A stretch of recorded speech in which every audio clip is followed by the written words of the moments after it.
Terve! Emma täällä. Eilen Metsokankaan 3 pilatesryhmässä käytiin vähän läpi tai keskityttiin enemmän pään asentoon, että missä asennossa se pää pitäisi olla. Ja vähän sitä leukaa myös mietittiin. Ja mä ajattelin, että mäpä kertaan nyt pikkasen niitä harjoituksia ja kerron vähän tarkemmin vielä siitä pään ja leuan toiminnasta. Eli monestihan meillä on sellainen tilanne, että huomaamattaan purraan hampaita esimerkiksi yhteen.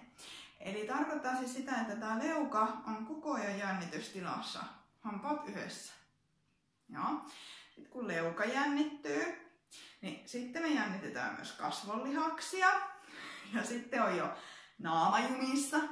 Ja sitten kun vielä meidän pää on työntynyt eteen, on yläniska jumissa. Joo.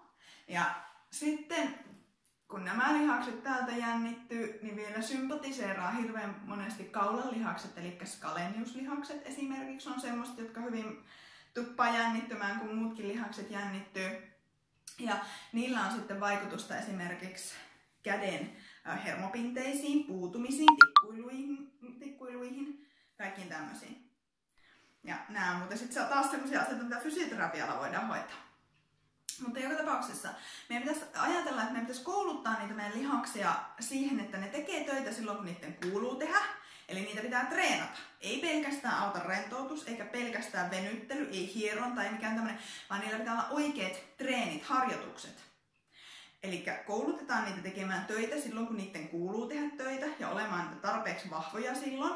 Mutta sitten treenin lisäksi koulutetaan niitä lihaksia olemaan rentona silloin, kun niiden kuuluu olla rentona. Eli monesti semmoinen kestotonuus, kestojännitys siinä lihaksessa, jos on koko ajan näin pieni jännitys, niin se tekee ensinnäkin sitä lihaksesta heikon, koska se aineenvaihdunta, verenkierto, kaikki tämmöinen ei toimi normaalisti, kun se on koko ajan jännitys. Ja sitten toisekseen, silloin kun sitä tarvitsee sitä voimaa, niin ei sillä lihaksella ole mitään voimaa, mistä enää laittaa, kun se on ylikäytössä koko ajan. Tämä sama kaava toistuu meidän muissakin lihaksissa hirveän pitkälti.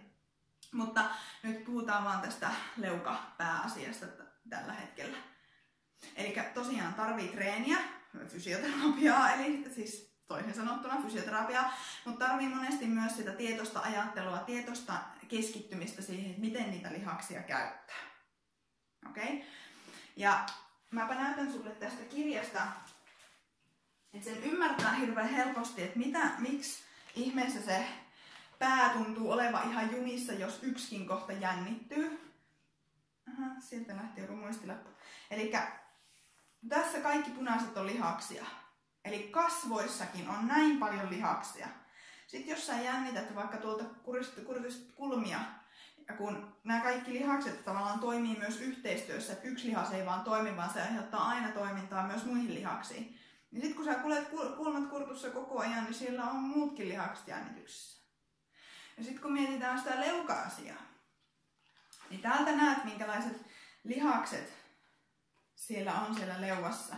Siellä on tuolla, eli täällä tämä musculus masseter, hirveän voimakas lihas, puree leukoja yhteen. Siinä on pinnallinen ja syvä osa, niin se on myös semmoinen, joka hirveän helposti ottaa semmoisen kestotonuksen koko ajan. Ja sen kanssa sympatiseeraa tämmöinen musculus temporalis, eli joka on täällä meidän ohimoilla. Ja se tekee myös tätä leuan sivuliikettä ja puree hampaita yhteen. Niin kun nämä on molemmat sitten kovasti jännityksessä, niin se taas tuntuu, että koko pää on jumissa. Joo. Ja meidän pitäisi saada se pää ikään kuin kellumaan. Se pitäisi olla sellainen kevyen tuntunen tuolla atlasnikaaman päällä. Ja eilen tuli tosi hyvä kysymys, kun mä oon puhunut sitä atlasnikaamasta, että no missä se on. Erittäin hyvä kysymys, niin mäpä näytän tästä mun kaverista, missä se on. Elikkä tässä on siis kallo. Näkyykö? Kallo ja sitten tuolla on atlasnikama, eli se on se ensimmäinen nikama, niin se on se atlasnikama. Ja nyt voit ajatella sillä lailla, että sun pää on kananmuna, atlasnikama on kananmunan kuppi, ja ne pitäisi siinä, se pää pitäisi kellua siellä kupissa. Sillä pitäisi olla aika vähän kitkaa välissä, eli se pitäisi olla semmoinen mukavan tuntunen kellua siellä. Ja semmoinen ajatus sinne päähän pitäisi saada.